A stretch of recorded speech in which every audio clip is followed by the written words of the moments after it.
So thanks for having me here for this wonderful day at this amazing conference. I'm really happy to see some familiar faces as well, and also to introduce our quite alternative topics at the conference today.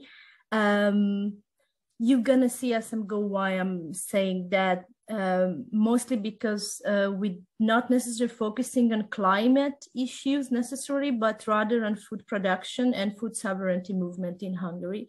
But I think the two are intimately connected in our case. And also I'm shortly gonna introduce the HerStory collective. As I'm going to show in the presentation, it's a wonderful movement now in Hungary to have a feminist collective focusing on climate and food issues in Hungary. That has never been the case before. So just a few words about our motivations. We started to grow and nurture this feminist activist academic group during the COVID-19 crisis in 2020 spring. And also we noticed the growing financial insecurity coming to us in different waves.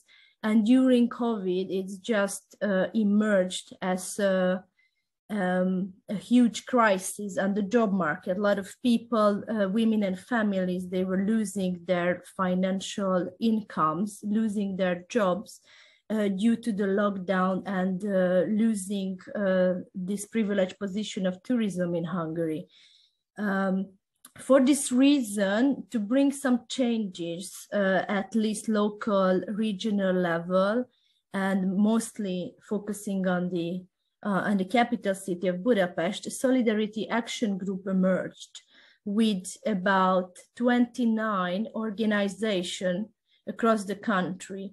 We started to work online in order to think through the topics of feminism, green issues, and a sort of new leftist movement born out of these kind of shared thoughts that we had initially online. Also, this network that started to grow as a network were criticizing local manifestation of global capitalism. And one of the cluster of this network was a working group on food sovereignty, next to other working group on housing issues and care work. And this food sovereignty group were mostly dominated by women, if I can say that. Most of us were coming from activist background or academic background, and we started to work on feminist issues. So for that reason, this food sovereignty group quickly emerged as a feminist collective that we named HerStory Collective. At that time, we had certain contributors from civil society, academia, from junior to senior researchers, women at home staying and able to join us online to the conversation. We have a very different background, mostly from anthropology, sociology, ecological economics, agrarian studies, gender studies, and geography. And I think that was one of the outstanding time in the history of feminist and green movements when these two topics met in Hungary. So about our research, why we started to work on a mapping research together as a feminist collective, there are several reasons I want to introduce. First of them were the problematic sphere of the central and peripheral practices. One of them that stand out in the central practices is the feminist NGOs work. Mostly we noticed by looking into the literature and summarizing our common experience with this group of women, that these feminist NGOs based in Budapest are often neglecting intersecting challenges of women living in the countryside and those who are farming in the countryside. They usually reaching out to women, middle-class women living in Budapest, in the capital city, and they rather formulate problems around their experiences. The other problem we noticed in the central practices that green initiatives, green movements are usually define themselves against the state socialist oppression of the 70s, 18s.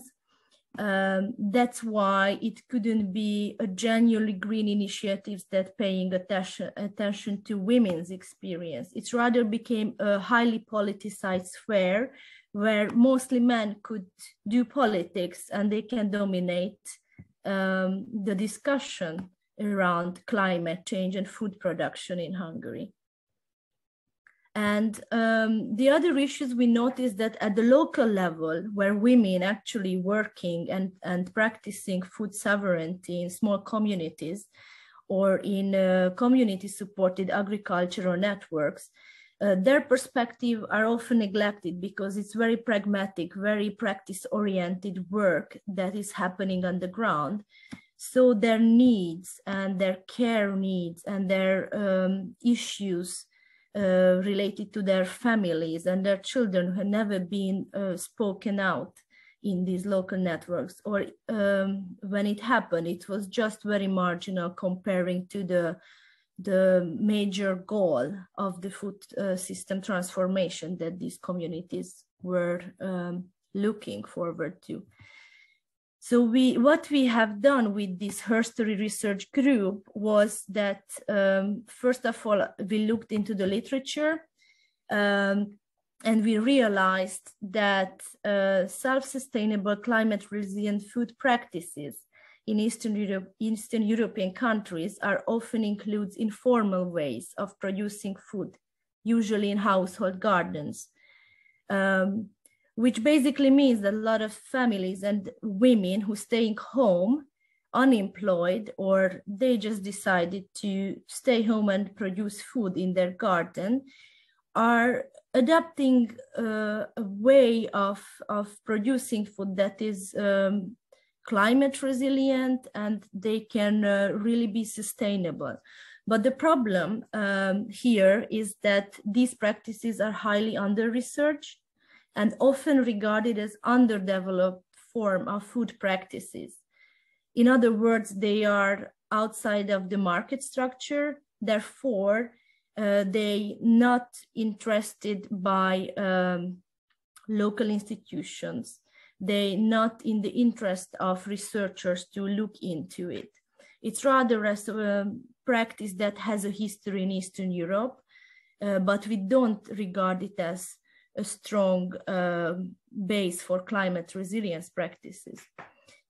And we also noticed while we were sharing experience in the group that mostly women and their families moving to the rural countryside before COVID, but mostly during COVID, the wave was already settling into the countryside, are the change makers, the actors who can bring change to those villages that became very empty during modernization of Hungarian cities.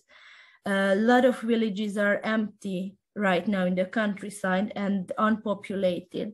There's a lot of place and land that has not been touched for years. So there's a movement already here that should be understood and look at in the future.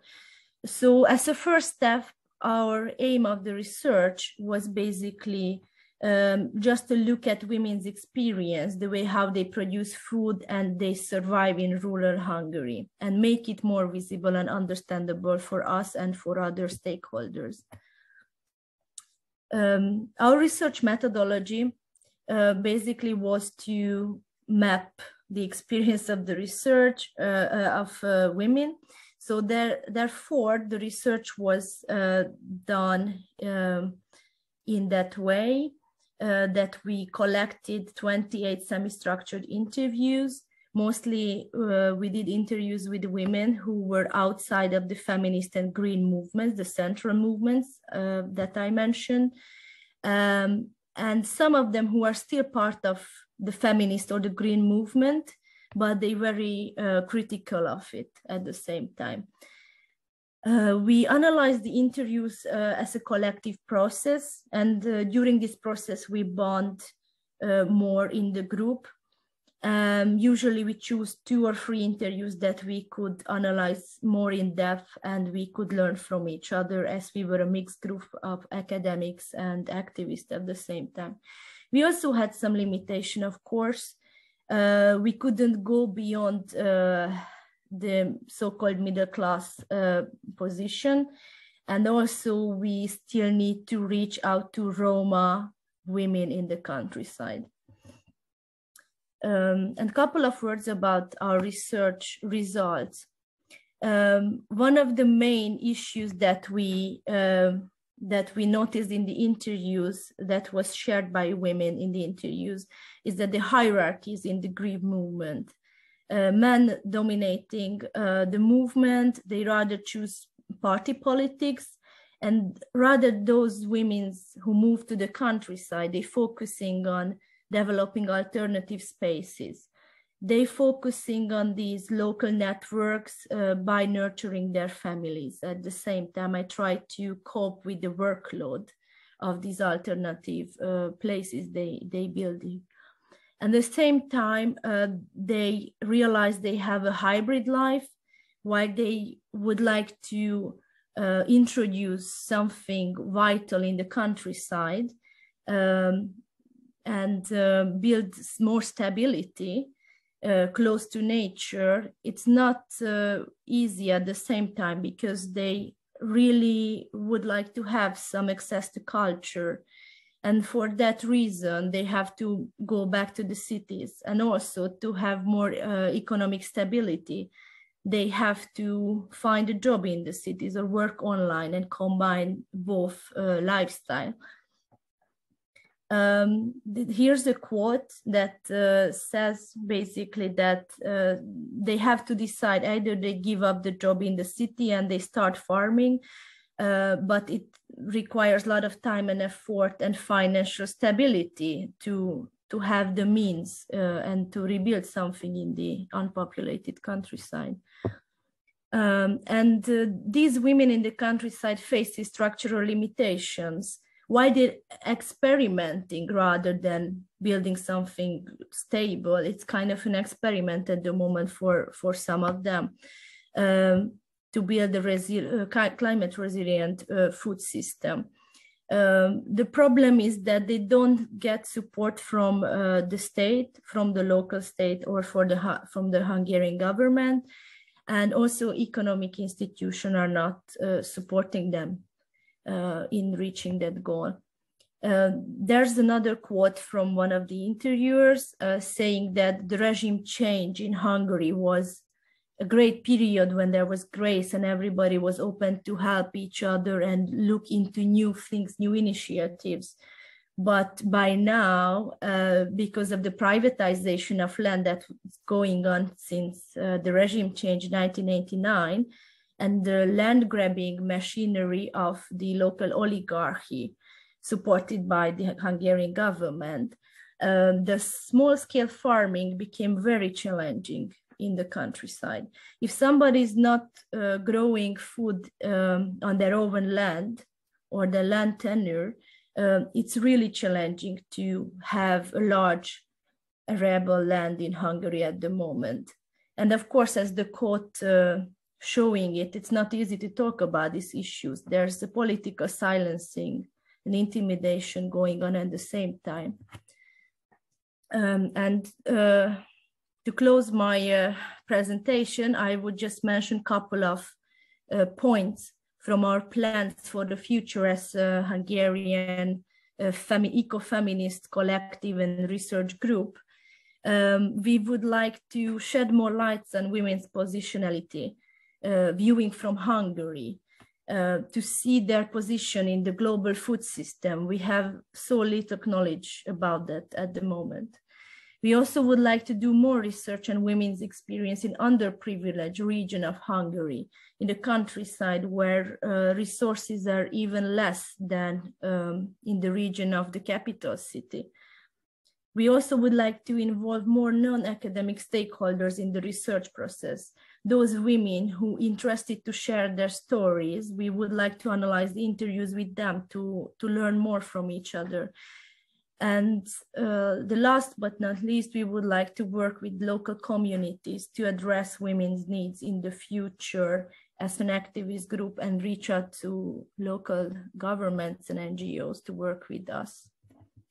And some references I can share later. Thank you for the attention. And we have a YouTube video and we have a website.